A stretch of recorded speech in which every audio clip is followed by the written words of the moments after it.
Bienvenue dans le podcast Ayurveda par Nat et Lorraine. Notre objectif, c'est de partager avec vous, d'accueillir des personnes inspirantes pour aborder des sujets liés à la santé et au bien-être. Je m'appelle Nathalie, je suis praticienne en Ayurveda, j'accompagne les femmes spirituelles qui veulent prendre soin de leur corps, de leur cœur, de leur mental et du monde qui les entoure.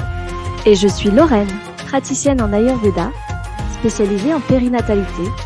J'accompagne les femmes dans toutes les étapes de leur vie et de leur cycle. Vous pouvez retrouver nos épisodes sur notre site internet www.podcast-ayurveda.com ou sur votre plateforme d'écoute de podcast préférée. Si vous avez envie de nous soutenir, laissez-nous un commentaire ou même 5 étoiles sur Apple Podcast. Aujourd'hui, nous recevons Camille Laperle. Camille qui est doula postnatale, spécialisée en Ayurveda et fondatrice de Maternité Sacrée. Maternité Sacrée qui est une plateforme de formation, de cours et de ressources pour les jeunes mamans. Nous avons pu aborder l'importance des soins en postnatal pour la jeune maman lors de l'épisode 61, c'était avec Aurélie Goutin. Et aujourd'hui, nous souhaitions échanger avec Camille autour des espaces sacrés, de leur organisation et de leur importance. Bonne écoute. Bonjour Camille. Bonjour Lorraine. Bonjour. Bonjour Camille. Bienvenue sur le podcast Ayurveda. Merci. Alors, pour les gens qui ne te connaissent pas, est-ce que tu peux brièvement nous dire qui tu es, ce que tu fais ? Vous venez de le faire très bien. Oui, doula postnatale. En fait, ça fait depuis 2012 que je m'intéresse au bien-être au sens large. D'abord avec une formation de naturopathe, puis ensuite de ça, ça a piqué ma curiosité, puis je me suis dirigée dans plein de directions différentes.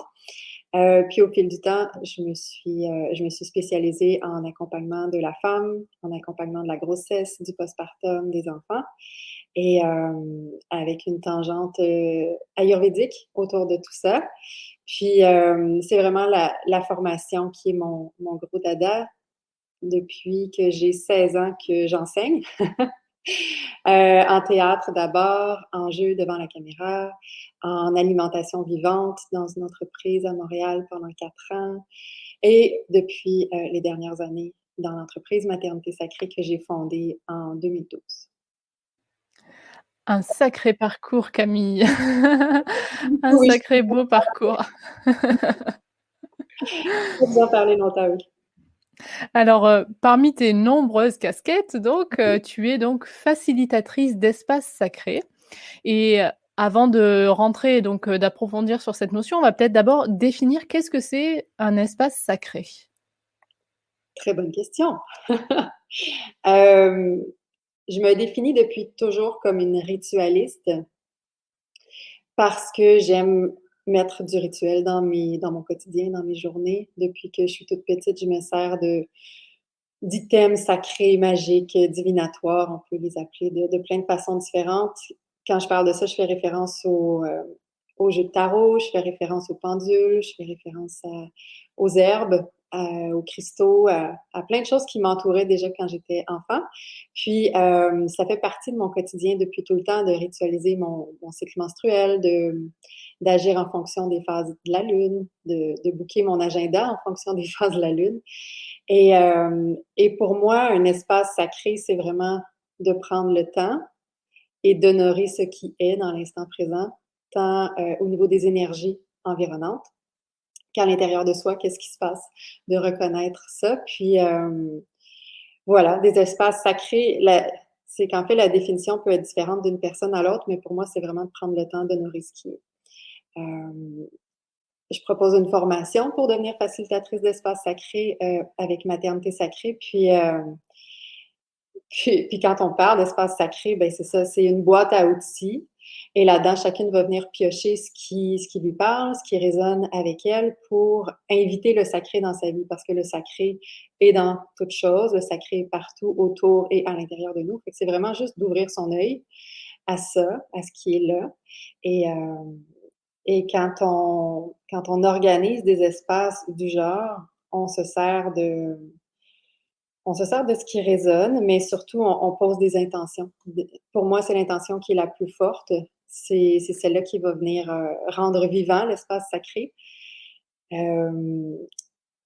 Voilà, qui va nous mettre en connexion avec cet espace-là aussi, parce que souvent, j'ai vu des gens créer des espaces sacrés, c'est-à-dire installer des fleurs et des autels et des représentations de déesses, mais ne jamais habiter l'espace, ne jamais avoir d'intention autour de cet espace-là. Donc, on part d'une intention, on part de ce qui est là, de ce qui résonne, de où est-ce qu'on veut s'en aller, notre objectif, puis à ce moment-là, on crée des espaces sacrés. Il y a une grande part de magie, une grande part de découverte, de curiosité, mais je ne suis pas capable d'exprimer plus clairement ce qu'est un espace sacré. C'est déjà très bien. Et alors pourquoi faire ça en fait? Tu disais que toi, c'était important depuis ta plus tendre enfance d'instaurer des rituels. Qu'est-ce que ça apporte en fait? Qu'est-ce que toi, ça t'a apporté? Qu'est-ce que ça t'apporte dans ton quotidien? Et qu'est-ce qu'un espace sacré peut apporter aux femmes ou aux personnes qui en font d'ailleurs? Ouais. En fait, je trouve, et vous me direz, mais dans les dernières années, je trouve qu'on est beaucoup dans une quête de sens au niveau collectif. On a envie de revenir vers quelque chose qui fait plus de sens. On le voit du côté des travailleurs qui vont chercher des horaires qui sont un peu plus compatibles avec la vie de famille. On va le voir avec l'exode des villes vers les villages. On va le voir avec les initiatives un peu plus écologiques.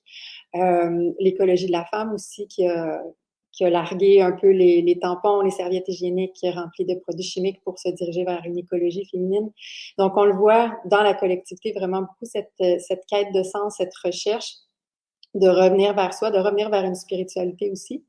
Et pour moi, ça s'inscrit là-dedans, cette démarche-là, de créer des espaces sacrés autour, de pouvoir se connecter pour être plus aligné, plus centré, plus groundé, plus ancré au quotidien, pour faire briller son soi authentique.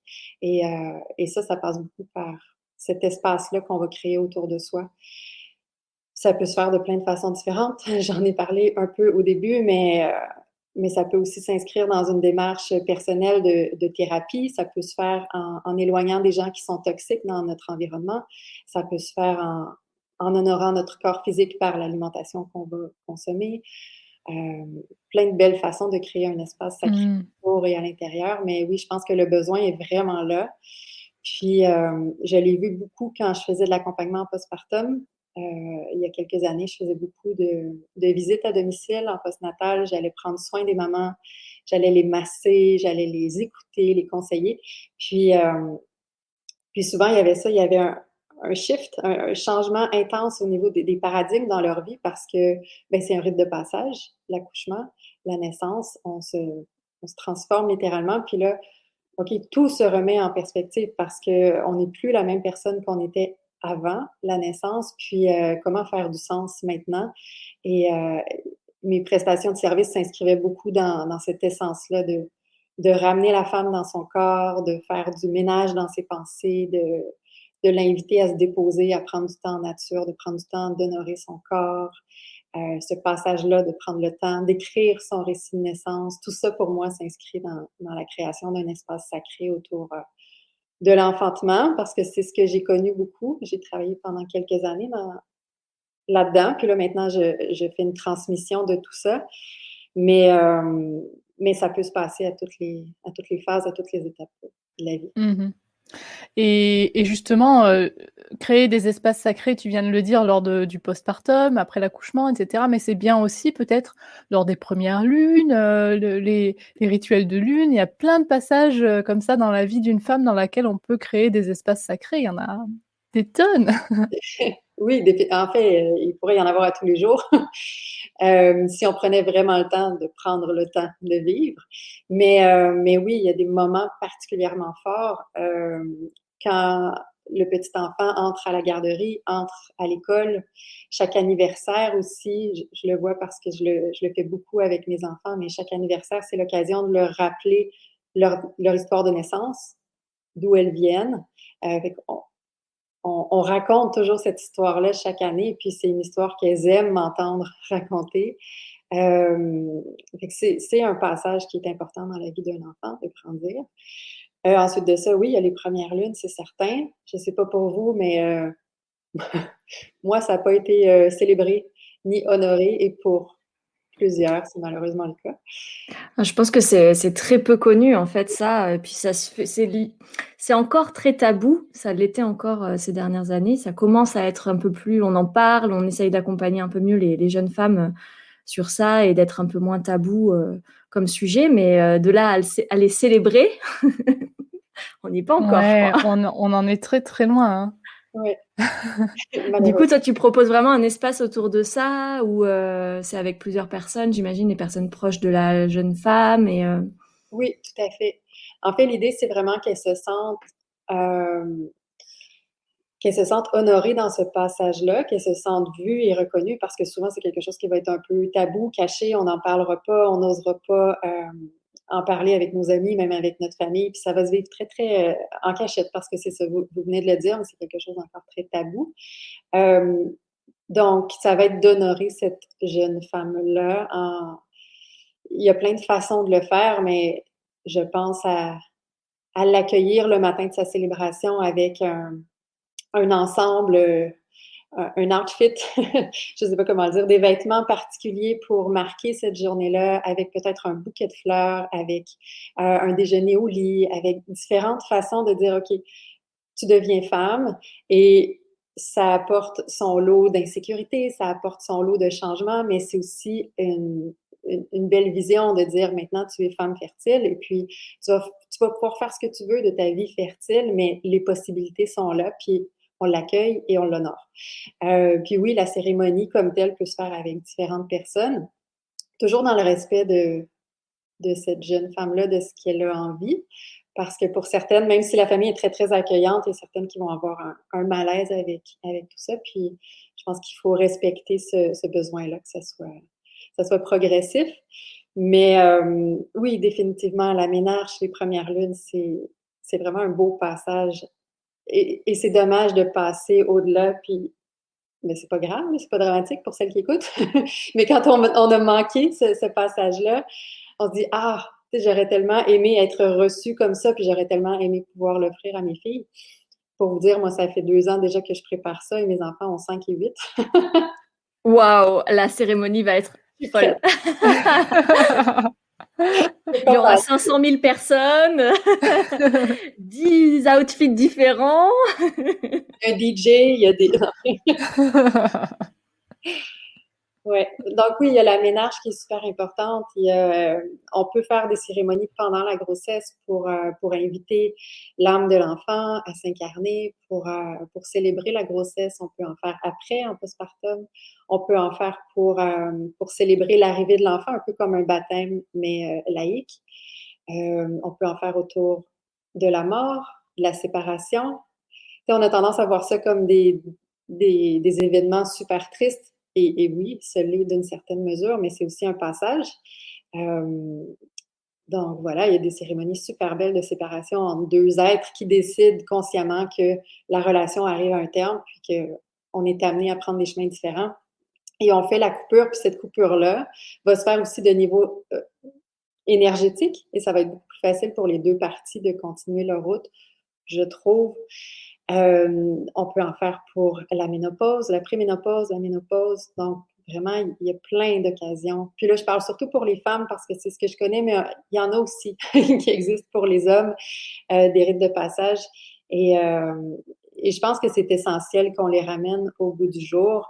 Et même si c'est pas dans l'excès, même si c'est pas dans la grosse cérémonie avec plein de gens, juste une pensée, ou d'écrire une carte ou de faire quelque chose pour marquer cette transition-là, ce passage, je pense que c'est important de le faire. Oui, parce qu'au final, qui dit espace sacré ne dit pas nécessairement groupe, en fait. Ça peut être vraiment un rituel ou une cérémonie qu'on fait seul, ou bien, en effet, être accompagné avec des amis, des proches, ou même encore des personnes qui sont totalement inconnues. Je sais que pour les cercles de femmes, quelquefois, on peut se retrouver avec dans la salle des personnes qu'on ne connaît pas et on échange. Donc en fait, c'est pas vraiment, c'est pas nécessairement en groupe que ça se passe, un espace sacré.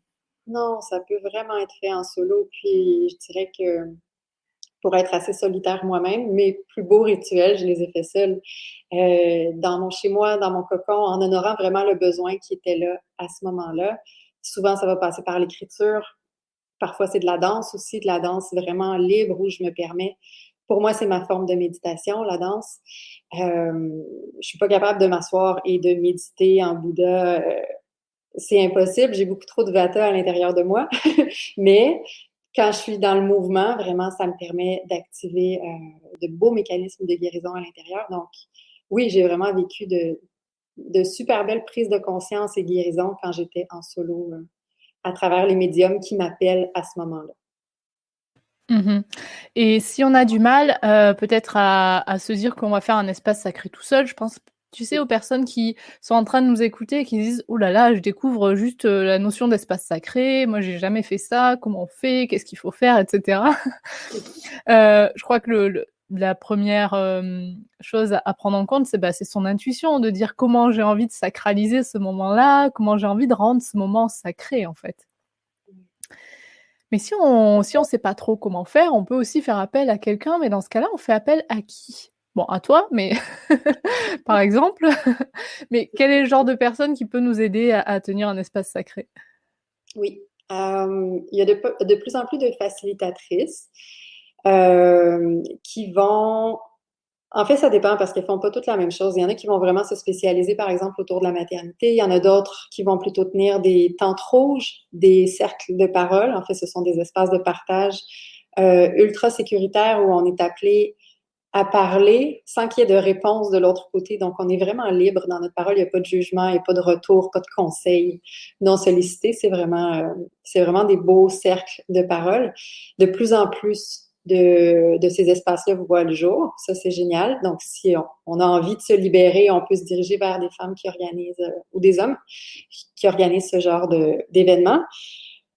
Autrement, ce qui peut être vraiment chouette, si on n'arrive pas à trouver spécifiquement, puis on a besoin d'être guidé là-dessus, c'est d'y aller avec une amie, un ami, qui a une ouverture à tout ça et d'essayer d'élaborer quelque chose de super simple pour commencer, mais à deux, ça permet de multiplier les idées et aussi d'épurer d'une certaine façon pour avoir une espèce de ligne directrice.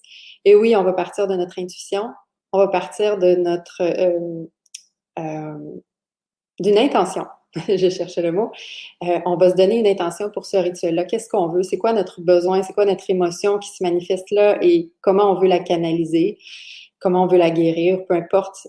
Il y a tellement de visées, tellement d'objectifs différents aux cérémonies que ça en devient un processus qui est assez personnel. Donc oui, on peut être guidé, mais on peut vraiment y aller avec intuition, intention, puis après ça, de façon très basic, s'assurer d'avoir un espace qui est sécuritaire. Donc, on ne va pas se faire interrompre. Il n'y a pas le chien qui va aboyer ou le téléphone qui va sonner. On s'assure d'avoir vraiment un endroit tranquille. On peut se doter d'une ambiance particulière qui va répondre à nos besoins. Donc, musique, chandelle, odeur, ça peut être des huiles essentielles, de l'encens. On peut rendre le tout visuellement beau et accueillant pour qu'on s'y sente bien.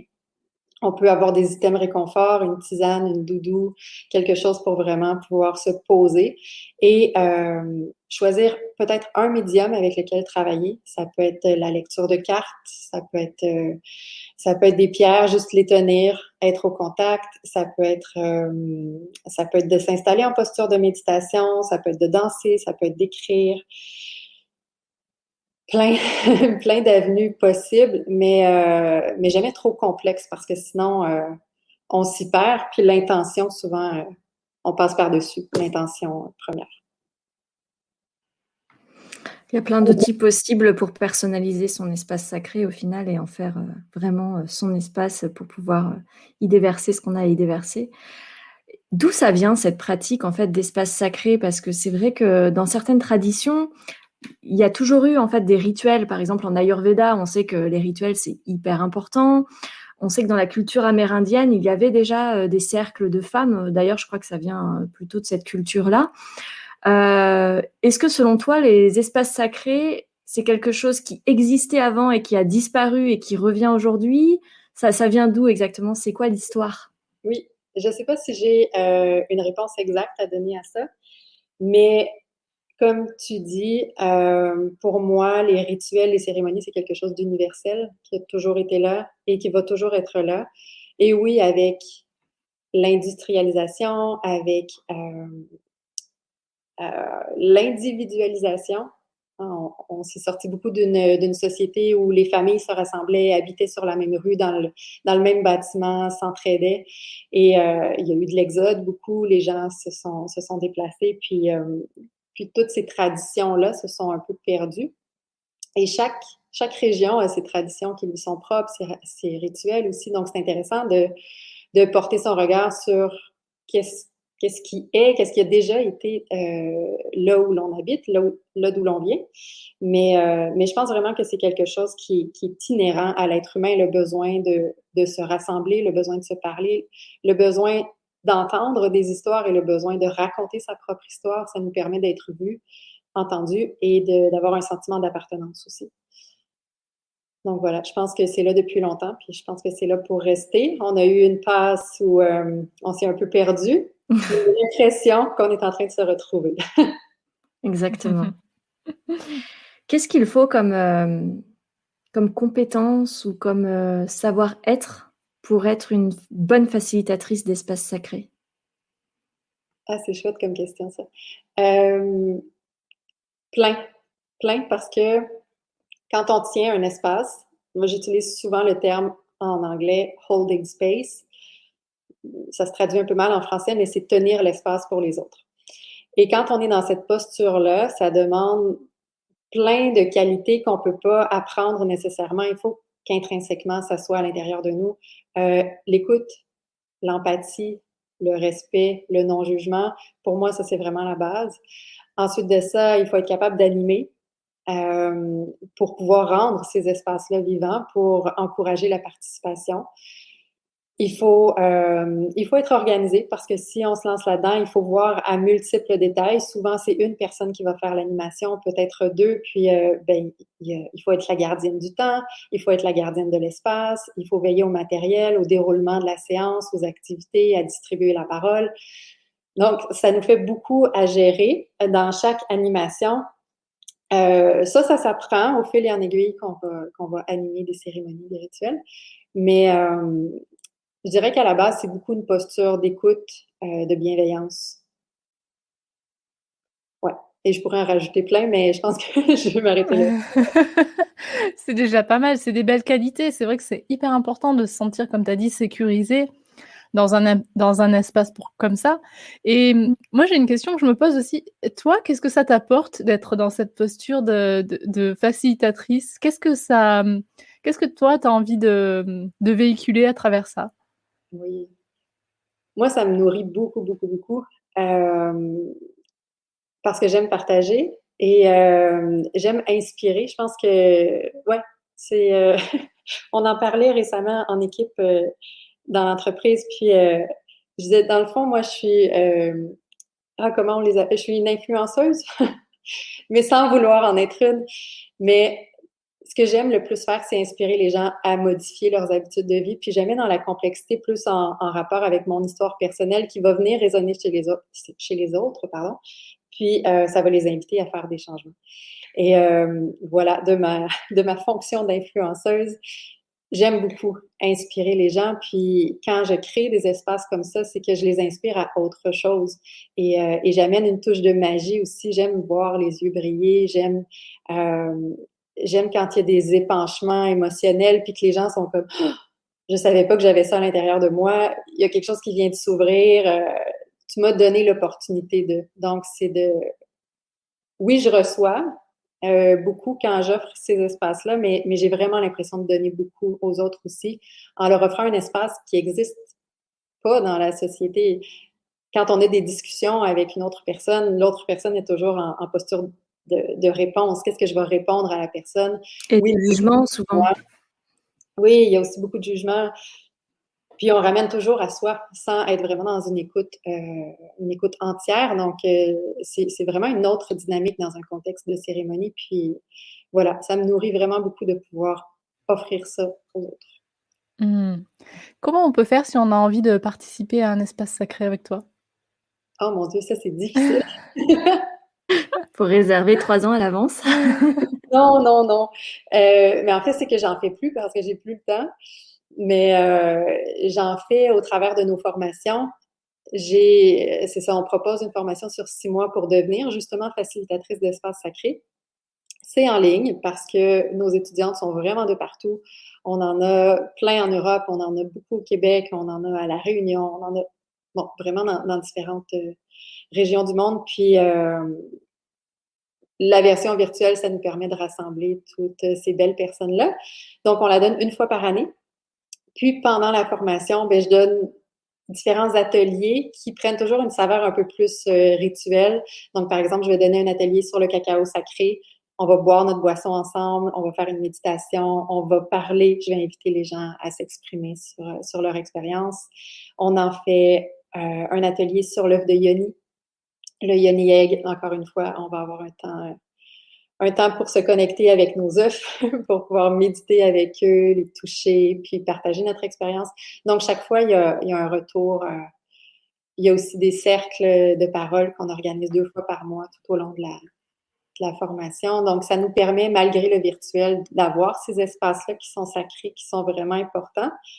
Et en présentiel, là, je vais le dire sur votre podcast, mais c'est vraiment une grosse primeur parce que c'est juste en septembre. Mais en septembre, pour la première fois, on va offrir un week-end retraite médecine de femmes, que ça va s'appeler. Et c'est un 3 jours où on va danser, faire de la danse intuitive ensemble, du shaking. Pour celles qui connaissent, on va faire, il va y avoir différents ateliers. Il va y avoir la possibilité de consultation solo avec moi ou une des 3 autres qui travaillent avec moi. Il va y avoir des tentes rouges à tous les soirs. Donc, ça va vraiment être un espace pour prendre soin de soi, mais aussi pour décharger beaucoup parce qu'il va y avoir énormément de libération émotionnelle qui vont se faire. Puis, c'est ça, on a une première édition. On visait septembre, mais là, avec les disponibilités des espaces, ça va probablement être octobre 2021. Voilà. Bon, tu nous tiens au courant, il faut qu'on réserve les billets, là. Ouais, au Québec. Faut venir au Québec. Juste une petite note par rapport à, tu parlais donc aujourd'hui qu'il y a de plus en plus d'espaces sacrés qui peuvent se dérouler virtuellement. Quelle est selon toi la différence et quelles sont les choses à mettre en place de façon à ce que ça soit tout de même, que ça reste sacré? Oui. C'est vrai qu'il peut y avoir des difficultés quand c'est en ligne. Nous, ce qu'on demande, par exemple, souvent on va utiliser Zoom pour nos rencontres. Ce qu'on va demander, c'est que les caméras soient ouvertes de tout le monde. Parce qu'une caméra fermée, on n'a aucune idée de ce qui se passe derrière et ça amène un sentiment de sécurité. Que les micros soient fermés en tout temps, sauf quand on prend la parole, parce que sinon, il y a plein de bruits parasites, puis ça devient difficile de suivre le fil. On va inviter chacune à prendre un temps avant la rencontre pour se mettre dans l'esprit de la rencontre et un temps après aussi pour pouvoir pouvoir gérer tout ce qui s'est passé, tout ce qui est monté à l'intérieur d'elle pendant la rencontre. Et chacune est invitée à se créer un espace comme elle l'entend autour d'elle. Ce qui est bien parce que c'est vraiment un espace qui est en harmonie avec ses besoins, avec ses envies. Mais c'est ça, la principale difficulté, c'est qu'on se laisse moins porter par une ambiance. Il n'y a pas la chaleur humaine non plus qui est là, même si ça transparaît au travers de l'écran. C'est différent. C'est différent. C'est quand même, il y a de belles, belles choses qui se manifestent au travers des écrans, mais c'est pas pareil. Ça, c'est certain. Mmh. Ok, Camille. Eh ben, écoute, est-ce qu'il y a encore quelque chose que tu n'as pas dit, peut-être sur les espaces sacrés, une question qu'on t'a pas posée, quelque chose qui serait important pour toi de communiquer, non? Ah! C'est la question piège de la fin. Non, il n'y a pas de piège. S'il n'y a pas à ajouter, c'est qu'on a bien posé toutes les questions. Il n'y a pas de piège, c'est juste que moi, je me dis que ne connaissant pas forcément tout sur les espaces sacrés, peut-être que par méconnaissance, il y a des choses importantes qu'on t'aurait pas demandé, tu vois. Ouais. Je faisais des blagues avec la question piège. T'inquiète, il y en a après des questions pièges. Ah non! C'est pas fini. Pour moi, c'est vraiment un cheminement et un... Ah oui, il y a quelque chose de très important que je veux dire. C'est un cheminement et c'est très, très, très personnel, toute cette démarche-là, parce qu'on est dans une démarche qui est spirituelle. Et, et pendant longtemps, les gens se sont fait imposer la religion, se sont fait imposer la spiritualité, sans pouvoir prendre ce qui leur convenait et rejeter ce qui ne leur convenait pas. Donc, ce que j'invite vraiment les gens à faire, c'est d'être leur propre gourou. Et j'ai un épisode de podcast que j'ai sorti récemment sur le sujet. On se fait bombarder d'informations à tort et à travers. Donc, c'est vraiment d'essayer de filtrer tout ça puis d'écouter la petite voix à l'intérieur. C'est pas toujours facile, surtout quand on s'est coupé de notre intuition pendant longtemps, mais de dire, OK, est-ce que c'est vraiment pour moi ce message-là? Et est-ce que j'ai vraiment besoin de quelqu'un qui me dise quoi faire et comment le faire, ou je suis capable de faire mon chemin par moi-même? Oui, c'est certain, en allant chercher parfois des aides extérieures, en lisant un livre, en discutant avec quelqu'un, en suivant une formation, mais d'abord et avant tout, c'est vraiment une démarche qui est personnelle, donc c'est de s'écouter soi-même au travers de ce processus-là. Je pense que c'est important. Puis je trouve bien, Nathalie, que tu me proposes d'ajouter cette notion-là. Ouais, parce que trop souvent, je vois des femmes qui se jettent dans différentes approches, qui sont au pied de différentes personnes en les voyant comme des gourous, littéralement. Puis je trouve ça triste parce que on se détache de notre pouvoir personnel quand on fait ça. Mmh. C'est un joli mot de la fin, Camille. Soyez votre propre gourou. Merci beaucoup, Camille. Où est-ce que les gens peuvent te retrouver sur ton podcast, ton site internet et tout ça, si tu veux donner tes coordonnées? Oui, en fait, c'est assez facile de nous trouver. C'est Maternité Sacrée, donc sur Facebook, sur Instagram, le site web maternitésacrée.ca. Là-dessus, on peut trouver de nombreux articles de blog, de nombreux podcasts aussi, et toutes nos offres aussi y sont rassemblées. Super. Bon, maintenant, place aux questions pièges. Non, c'est les questions rituelles du podcast Ayurveda. Notre première question, c'est quel est ou quels sont tes rituels préférés pour commencer la journée, par exemple? Commencer la journée. J'ai beaucoup de rituels ayurvédiques. Donc, pour commencer la journée, ça va être la dinacharya. Je vais boire mon eau chaude, je vais gratter ma langue, je vais nettoyer mon visage. Donc, voilà, je prends une bonne demi-heure pour penser à moi, faire mes rituels. Puis après ça me permet de mieux débuter la journée. OK. Est-ce que tu peux nous dire quels sont tes projets pour les mois à venir? Tu nous en as parlé un petit peu déjà. Oui, on a plein de belles choses qui s'en viennent. En fait, personnellement, je déménage très bientôt et ça va me faire du bien d'être dans un nouvel environnement. Pour l'entreprise, très bientôt, il va y avoir la sortie d'un oracle, l'oracle Maternité Sacrée, qu'on a débuté il y a très longtemps et que finalement arrive à concrétion. J'ai très, très hâte qu'il sorte. On a un magazine aussi qui est en travail, qui va sortir cet automne. Un magazine autour de la matrescence, mais vraiment la vie d'une femme avec un accent mis sur la matrescence. Donc, la transformation d'une mère. Les retraites médecine de femme, donc une première édition pour cet automne, puis ensuite, on verra. Mais ça, c'est le reflet de nos chalets en équipe qui nous font trop vibrer, où on fait plein de libération émotionnelle et qu'il y a une belle cohésion d'équipe aussi qui se crée. Donc, on a eu envie d'offrir notre propre médecine aux autres.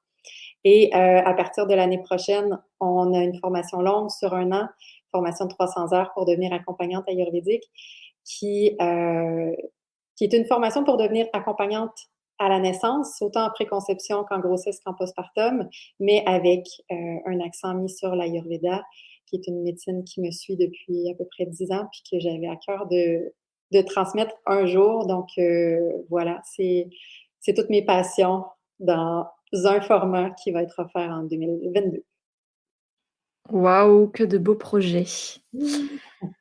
Notre dernière question s'appelle l'instant de gratitude. Avec cette question, on aimerait te demander qui tu aimerais remercier ou de manière plus globale, ce que tu aimerais remercier. Hmm. Mais j'ai envie de remercier mon équipe, là, en ce moment.